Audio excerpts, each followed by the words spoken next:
வணக்கம். இன்றைய முக்கிய செய்திகள். தமிழ்நாட்டில் வாக்காளர் பட்டியல் சிறப்பு தீவிர திருத்தப் பணிகள் நாளையுடன் நிறைவடைகிறது. 22 கேரட் ஆபண தங்கத்தின் விலை சவரனுக்கு ₹240 அதிகரித்து ஒரு சவரன் ₹96,240ஆகவும் 1 கிராம் ₹12,030 விற்பனை செய்யப்பட்டு வருகிறது. இதனைத் தொடர்ந்து 1 கிராம் வெள்ளியின் விலை கிராமிற்கு ₹8 அதிகரித்து 1 கிராம் வெள்ளி ₹207 விற்பனை செய்யப்பட்டு வருகிறது. பனையூரில் நாளை தவேக தலைவர் விஜய் அவர்களின் தலைமையில் மாவட்ட செயலாளர்கள் கூட்டம் நடைபெற உள்ளதாக தகவல் வெளியாகியுள்ளது. திண்டுக்கல் மாவட்டம் பழனி மலை கோவிலுக்கு பக்தர்கள் எளிதில் செல்ல பனிக்குலர் விஞ்ச் ரயில் திட்டத்தை செயல்படுத்த தமிழக அரசு அனுமதி வழங்கியுள்ளதாக தகவல் வெளியாகியுள்ளது. 405 பகுதி சுகாதார செவிலியர்கள் 117 வட்டார சுகாதார மேற்பார்வையாளர்களுக்கு அமைச்சர் மா. சுப்பிரமணியன் அவர்கள் பதவி உயர்வு ஆணையை வழங்கினார். 2026ஆம் ஆண்டு பிப்ரவரி மாதம் முதல் வாரத்தில் சென்னையில் அனைத்துலக வள்ளலார் மாநாட்டினை முதலமைச்சர் மு. ஸ்டாலின் அவர்கள் தொடங்கி வைக்க உள்ளார் என்று அமைச்சர் சேகர்பாபு அவர்கள் தெரிவித்துள்ளார். தமிழக அரசுடன் இணைந்து திரைப்படம் இணைய தொடர்கள் உள்ளடக்கத்தை உருவாக்க ஜியோ ஹாட்ஸ்டார் ஒப்பந்தம் கையெழுத்தானது. ஜியோ ஹாட்ஸ்டார் மற்றும் தமிழக அரசு இடையே 4000 கோடி மதிப்பிலான புரிந்துணர்வு ஒப்பந்தம் கையெழுத்தானதாக தகவல் வெளியாகியுள்ளது. இன்று சென்னை மாநகரத்தில் அதிமுக செயற்குழு மற்றும் பொதுக்குழு கூட்டம் நடைபெற உள்ளது. அரசு உயர்நிலை மேல்நிலைப் பள்ளிகளில் தொழில் பயிற்சி மையங்கள் ITI அமைக்க விவரங்களை பள்ளிக்கல்வித்துறை கோரியுள்ளது.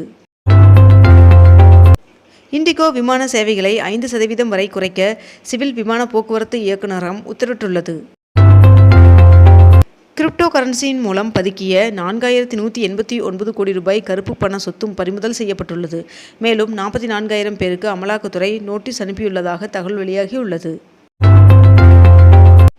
மக்கள் தொகை கணக்கெடுப்பு பணிக்கு அலுவலர்களை நியமிக்க உத்தரவிடப்பட்டுள்ளது. மாநிலங்களுக்கு ஒன்றிய அரசு வருகின்ற ஜனவரி 15ஆம் தேதி வரை கால அவகாசம் கொடுக்கப்பட்டுள்ளது. திருப்பரங்குன்றம் விவகாரத்தில் நீதிமன்ற உத்தரவை நிறைவேற்றாததால் தொடரப்பட்ட நீதிமன்ற அவமதிப்பு வழக்கு வருகின்ற 17ஆம் தேதிக்கு விசாரணை ஒத்திவைக்கப்பட்டது. நெல்லையில் மேலும் ஒரு சிப்காட் தொழில் பூங்கா அமைக்க சுற்றுச்சூழல் அனுமதி கோரி சிப்காட் விண்ணப்பம் அளித்துள்ளது. திண்டுக்கல் குதிரையாறு அணையிலிருந்து 120 நாட்களுக்கு தண்ணீர் திறந்துவிட தமிழ்நாடு அரசு உத்தரவிட்டுள்ளது. சென்னையில் நடைபெறும் பன்னாட்டு புத்தக காட்சிக்கான இலச்சினை வெளியிட்டார் அமைச்சர் அன்பில் மகேஷ் அவர்கள். தமிழ்நாட்டிற்கான சிறப்பு வாக்காளர் பட்டியல் பார்வையாளர்களாக டெல்லியை சேர்ந்த 4 IAS அதிகாரிகள் நியமிக்கப்பட்டுள்ளனர். தமிழ்நாட்டில் இதுவரை 99.27% SIR படிவங்கள் இணையத்தில் பதிவேற்றம் செய்யப்பட்டுள்ளதாக தமிழக தலைமை தேர்தல் அதிகாரி தகவல் தெரிவித்துள்ளார். காவிரியிலிருந்து தமிழ்நாட்டிற்கு டிசம்பர் மாதம் 7.35 DMC தண்ணீர் திறக்க கர்நாடகாவிற்கு உத்தரவிடப்பட்டுள்ளது. நாட்டில் உள்ள அனைத்து அங்கீகரிக்கப்பட்ட தேசிய மாநில கட்சிகள் தங்களது கட்சியின் விதிகளை 30 நாட்களுக்குள் சமர்ப்பிக்க வேண்டும் என்று இந்திய தேர்தல் ஆணையம் உத்தரவிட்டுள்ளது.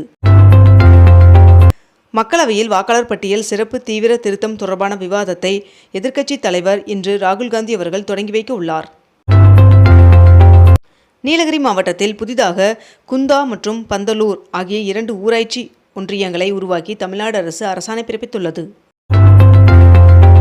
தமிழ்நாட்டில் 23 சட்டமன்ற தொகுதிகளில் கட்டப்பட உள்ள 23 முதலமைச்சர் சிறு விளையாட்டு அரங்கத்தின் கட்டுமான பணியை முதலமைச்சர் மு. ஸ்டாலின் அவர்கள் அடிக்கல் நாட்டினார். தமிழ்நாடு அரசானது யானைகளை இடமாற்றம் செய்யும் போது கடைபிடிக்க வேண்டிய விரிவான வழிகாட்டு முறையினை உருவாக்க நிபுணர் குழு அமைக்கப்பட்டுள்ளது. சித்த மருத்துவ பல்கலைக்கழக மசோதாவை குடியரசுத் தலைவருக்கு ஆளுநர் RN ரவி அவர்கள் அனுப்பி வைத்துள்ளார். சென்னையில் தொழில் முனைவோர் மேம்பாடு குறித்த பயிற்சி வருகின்ற 15ஆம் தேதி முதல் 19ஆம் தேதி வரை 5 நாட்களுக்கு காலை 10 மணி முதல் மாலை 5 மணி வரை நடைபெற உள்ளது. பொள்ளாச்சி மற்றும் ஆனைமலை சுற்றுவட்டார கிராமங்களில் இளநீர் உற்பத்தி அதிகரிப்பால் பண்ணை விலை ₹23 சரிந்துள்ளது. வந்தே மாதரம் பாடல் இந்தியர்களை ஒருங்கிணைக்கிறது என்று மக்களவையில் பிரியங்கா காந்தி MP அவர்கள் தெரிவித்துள்ளார். நீர்வரத்து சீரானதால் கும்பக்கரை அருவியில் குளிக்க வனத்துறையினர் அனுமதி வழங்கியுள்ளனர். மீன்வளம் மற்றும் மீனவர் நலத்துறை சார்பில் 98,92 லட்சம் ரூபாய் செலவில் மேம்படுத்தப்பட்ட மீன்பிடி துறைமுகங்கள், மீன் இறகுதளம் மற்றும் புதிய மீன் விதை பண்ணையை முதலமைச்சர் மு. ஸ்டாலின் அவர்கள் திறந்து வைத்துள்ளார். விவசாயிகள் ஆண்டிற்கு ஒரு முறையாவது தங்கள் நிலங்களின் மண்ணை ஆய்வு செய்ய வேண்டும் என்று தெரிவிக்கப்பட்டுள்ளது. உக்ரைன் அதிபர் ஜெலன்ஸ்கி அவர்கள் வருகின்ற ஜனவரி மாதம் டெல்லிக்கு வருகை தர உள்ளதாக தகவல் வெளியாகியுள்ளது. சபரிமலையில் ஐயப்பன் சுவாமிக்கு அணிவிக்கப்படும் தங்க அங்கி ஊர்வலம் வருகின்ற டிசம்பர் 23ஆம் தேதி புறப்படுவதாக தெரிவிக்கப்பட்டுள்ளது.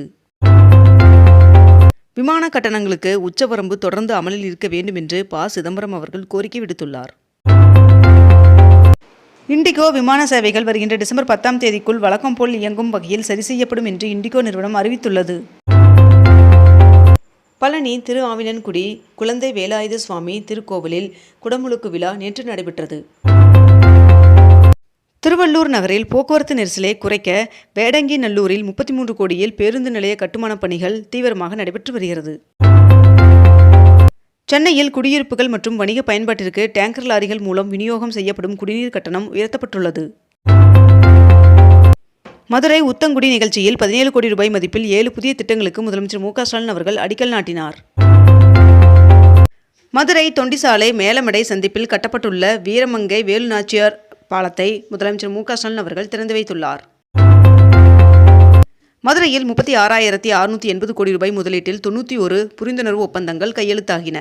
இதன் மூலம் சுமார் 57,000 பேருக்கு வேலைவாய்ப்பு கிடைக்கும் என்றும் மேலும் மேலூர் சிப்காட் தொழில் பூங்காவிற்கு அடிக்கலும் நாட்டப்பட்டுள்ளது. தமிழ்நாட்டில் நலம் காக்கும் ஸ்டாலின் மருத்துவ முகாம் வாரத்தில் இனி 2 நாட்கள் நடைபெற உள்ளதாகவும் வாரத்தில் வியாழக்கிழமை மற்றும் சனிக்கிழமை ஆகிய 2 நாட்கள் நடைபெற உள்ளதாகவும் தெரிவிக்கப்பட்டுள்ளது. தமிழ்நாடு முழுவதும் மின்னணு வாக்குப்பதிவு இயந்திரங்களை சரிபார்க்கும் பணி வருகின்ற டிசம்பர் 11ஆம் தேதி தொடங்குகிறது.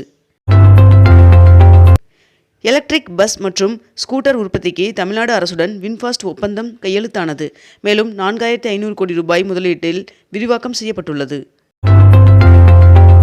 மதுரையில் இன்று திறக்கப்படவுள்ள புதிய பாலத்திற்கு வேலுநாச்சியார் பாலம் என்று பெயரிடப்பட்டுள்ளது. கல்லூரி மாணவர்களுக்கு இலவச லேப்டாப் வழங்கும் திட்டம் வருகின்ற 19ஆம் தேதி தொடங்கப்பட உள்ளதாக தகவல் வெளியாகியுள்ளது. தமிழ்நாட்டில் வடகிழக்கு பருவமழை இன்று வரை இயல்பை விட 10% கூடுதலாக பெய்துள்ளதாக வானிலை மையம் தகவல் தெரிவித்துள்ளது. திருப்பதி ஏழுமலையான் சுவாமி கோவிலில் டிசம்பர் மற்றும் ஜனவரி மாதங்களில் VIP தரிசனம் ரத்து செய்யப்பட்டுள்ளதாக தெரிவிக்கப்பட்டுள்ளது. திமுக இளைஞர் அணியின் வடக்கு மண்டல நிர்வாகிகள் சந்திப்பு வருகின்ற 14ஆம் தேதி மாலை 4 மணிக்கு திருவண்ணாமலை கலைஞர் திடலில் நடைபெற உள்ளதாக தகவல் வெளியாகியுள்ளது.